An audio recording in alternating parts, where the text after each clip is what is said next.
হাসিনা গেছে যে পথে তারেক যাবে সে পথে। বর্তমান বাংলাদেশের যে বাস্তবতা, সেই বাস্তবতা খুবই আমার কাছে মনে হচ্ছে একটা ঘোলাটে অবস্থা। এই ঘোলাটে অবস্থা কারা সৃষ্টি করছে, কেন সৃষ্টি করছে, সেই বিষয়ে আমি দু একটি কথা বলে আমার বক্তব্য শেষ করতে চাই।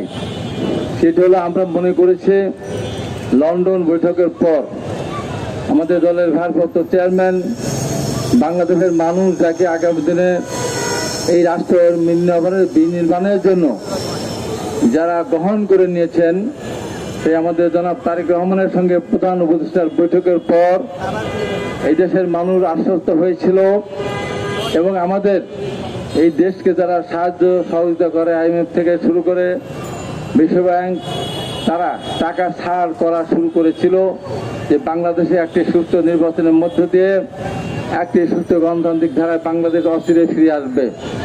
পৃথিবীর বিভিন্ন দেশের রাষ্ট্রনায়ক, রাষ্ট্রপ্রধানরা পর্যন্ত আশ্বস্ত হয়েছিল যে বাংলাদেশে অতি শীঘ্র একটি সুস্থ নিরপেক্ষ নির্বাচন হবে। কিন্তু গত কয়েকদিন ধরে আমরা যে দৃশ্যগুলো দেখছি, যে কথাগুলি আমরা শুনছি বিভিন্ন বক্তাদের মুখ থেকে, সেটি আমরা শোনার জন্য কোনো সময় প্রস্তুত ছিলাম না। ঢাকা পুরান ঢাকা ভাঙড়ি ব্যবসায় তাদের নিজেদের আভ্যন্তরীণ দ্বন্দ্বের জের ধরে সেখানে সোহাগ নামে একজন নিহত হলো, হত্যাকাণ্ডের শিকার, নির্মম হত্যাকাণ্ডের শিকার হলো।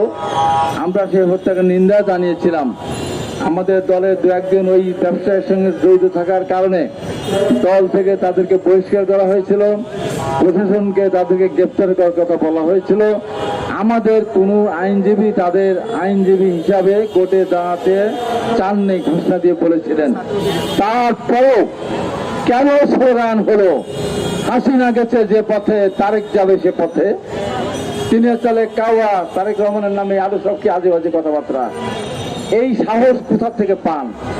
কি অপরাধ দেনদের? তারেক রহমান কি অন্যায় করেছেন তারেক রহমানের বিরুদ্ধে ধরনের স্লোগান দেওয়া শুরু করলেন? স্লোগান দিলেন চাঁদা উঠে পল্টনে চলে যায় লন্ডনে। আরে মূর্খের দল, লন্ডনে টাকা পাঠানো লাগে না। লন্ডনে বিএনপির হাজার হাজার নেতাকর্মী আছে, সেখান থেকে বলছে তারা বিগত আন্দোলনের সময় লক্ষ লক্ষ